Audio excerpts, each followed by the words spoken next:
အားလုံးပဲမင်္ဂလာပါ။ဘာဆရာရဲ့မြေတိတ်ခါတွေဆရာမ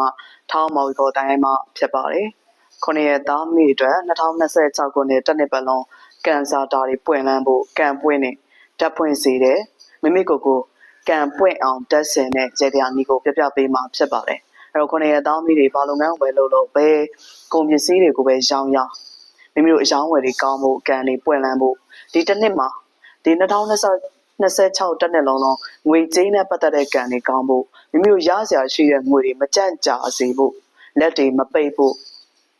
တနေ့ပတ်လုံးငွေကြေးနဲ့ပတ်သက်တဲ့ကံတွေပွင့်လန်းစေဖို့အတွက်ကံဖွင့်စေတဲ့ရေတရားနည်းတစ်ခုကိုပြပြပေးမှာဖြစ်ပါတယ်အဲ့တော့မိမိရဲ့မွေနေ9:45မိနစ်မှာအုံဒီအစိမ်းတစ်လုံးကိုအဝလှည့်ရမှာဖြစ်ပါတယ်ကျမတို့ချောင်းတာမှာအုံရည်တောက်တယ်လို့မျိုးအုံဒီကိုအဲ့လိုမျိုးနီးတူထိတ်ဝါကိုဖြတ်ရမှာဖြစ်ပါတယ်ဒီလိုဖြတ်ပေးပြီးဆိုရင်တော့အထက်ထဲကအုံရည်ကိုမတော်မဲနဲ့အုံဒီတွေကိုကြံတစ်ချောင်းစိုက်ရမှာဖြစ်ပါတယ်ပြီးရင်နှင်းစီအနီရောင်နှစ်ပွင့်စိုက်ရမှာဖြစ်ပါတယ်ပြီးရင်အိမ်ဖျားမှာလူတန်းရမှာဖြစ်ပါတယ်အဲ့တော့ဒီတစ်နှစ်ပတ်လုံးငွေကြေးနဲ့ပတ်သက်တဲ့ကံတွေပွင့်လန်းမှုအယောင်းဝယ်တွေကောင်းမှုမိမိတို့လုပ်ငန်းတွေအဆင်ပြေဖို့ငွေကြေးနဲ့ပတ်သက်တဲ့အခက်အခဲတွေလျော့နေဖို့ငွေကြေးနဲ့ပတ်သက်တဲ့အခက်အခဲပြဿနာတွေအများဆုံးပြေလည်စေဖို့အတွက်အလေးနဲ့ဆူတောင်းရမှာဖြစ်ပါတယ်ကိုဖြစ်ချင်တာတွေကိုဆူတောင်းရမှာဖြစ်ပါတယ်ပြီးပြီဆိုရင်တော့မိမိမွေးနေ့ကနေစပြီးတော့တနင်္ဂနွေသားမီးဆိုရင်တော့ငွေ1300ပန်းတကူပြရမှာဖြစ်ပါတယ်1300ထဲကျော်လို့မရပါဘူး1300သို့မဟုတ်13000ရပါတယ်1300ကိုမိမိတို့ပန်းတကူပြရမှာဖြစ်ပါတယ်တနင်္ဂနွေသားမီးဆိုတော့ငွေ1300ကို73ရက်ပန်းတကူပြရမှာဖြစ်ပါတယ်တနင်္လာသားမီးဆိုရင်တော့ငွေ1600ကိုမိမိမွေးနေ့ကနေစပြီးတော့မှ16ရက်ပန်းတကူပြည့်ရမှာဖြစ်ပါတယ်အင်္ဂါသားမိဆိုရင်တော့မိမိမွေးနေ့ကနေစပြီးတော့ငွေ1200 12ရက်ပန်းတကူပြည့်ရမှာဖြစ်ပါတယ်ဗုဒ္ဓဦးသားမိဆိုရင်တော့မိမိမွေးနေ့ကနေစပြီးတော့ဒီနေရာမှာဗုဒ္ဓဦးသားမိရာဟုတ်သားသမီးအတူတူပဲဖြစ်ပါတယ်ဗုဒ္ဓဦးသားမိရာဟုတ်သားသမီးတွေငွေ800ကျော်လို့ပို့လို့လုံးဝမရပါဘူးငွေ800ပန်းတကူ8ရက်ပြည့်ရမှာဖြစ်ပါတယ်ဇာတာပရိသားမိဆိုရင်တော့ငွေ1100ပန်းတကူပြည့်ရမှာဖြစ်ပါတယ်17ရက်ပြည့်ရမှာဖြစ်ပါတယ်တောက်ကြသားမိဆိုရင်တော့ငွေ1400 14ရက်ပန်းတကူပြည့်ရမှာဖြစ်ပါတယ်စနေသားမိဆိုရင်တော့ငွေ1000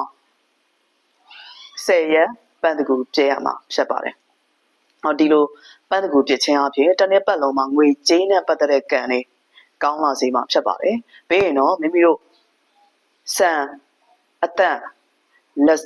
3စုပ်ကိုမိမိတို့ပန်းတကူပြပြီးတော့နောက်ဆုံးနေ့မှာဆန်လက်3စုပ်ကိုမိမိတို့ရေရှင်မှာတွားပြီးတော့မြုပ်ရမှာဖြစ်ပါတယ်ငွေကြေးနဲ့ပတ်သက်တဲ့ကံတွေ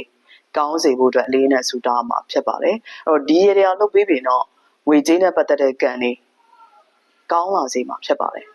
ဆက်လုပ်လို့မရပါဘူးဒီရေတွေဟာ3လတစ်ကြိမ်ပဲပြုလုပ်ရမှာဖြစ်ပါတယ်အဲ့တော့9ရက်သားမိတွေမိမိမွေးနေ့ကနေစပြီးတော့မှတနင်္ဂနွေသားမိဆိုရင်တော့ပစံ1300ကို73ရက်ပန်းတကူပြရမယ်နောက်ဆုံးရက်မှာမိမိတို့ဆန်လက်3စုပ်ကိုရေရှင်မှာမြုပ်ရမှာဖြစ်ပါတယ်အဲ့တော့ကျမတို့ပတ်စံ1300ပန်းတကူမပြည့်ခင်မှာမိမိတို့ရဲ့မနက်9:45မိနစ်မှာအုံဒီအစိမ်းတစ်လုံးကိုထိပ်ဝါလှက်ပြီးတော့မှအထဲကိုကြံတစ်ချောင်းစိုက်ရမယ်ပြီးရင်နှင်းစီအနီအောင်နှစ်ပွင့်စိုက်ရမှာမယ်ပြီးရင်မိမိတို့အိမ်ဖျားမှာလူထမ်းရမှာပဲဒီလိုလူပြီးရင်မိမိတို့ရဲ့ငွေကြေးနဲ့ပတ်သက်တဲ့ကံတွေ2026ခုနှစ်တက်နှစ်လုံးရော်နေတက်တာစေမှာဖြစ်ပါတယ်ငွေကံနဲ့ပတ်သက်ပြီးတော့အလွန်ပွင့်လန်းစေမှာဖြစ်ပါတယ်ဒါဟာ2026ခုနှစ်အတွက်9ရက်သားမိတွေမိမိကိုကံတွေပွင့်အောင်တက်တွေပွင့်အောင်တက်ဆင်ထားခြင်းပဲဖြစ်ပါတယ်ဒီရတရားတွေကို3လတစ်ကြိမ်ပဲပြုလုပ်ရမှာဖြစ်ပါတယ်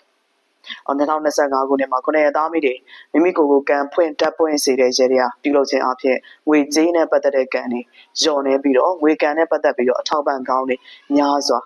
ရရှိနိုင်ကြပါစေ2026ခုနှစ်မှာမိမိတို့ရဲ့လိုရည်ဆန္ဒတွေတလုံးတဝါတွေပြည့်စုံနိုင်ကြပါစေ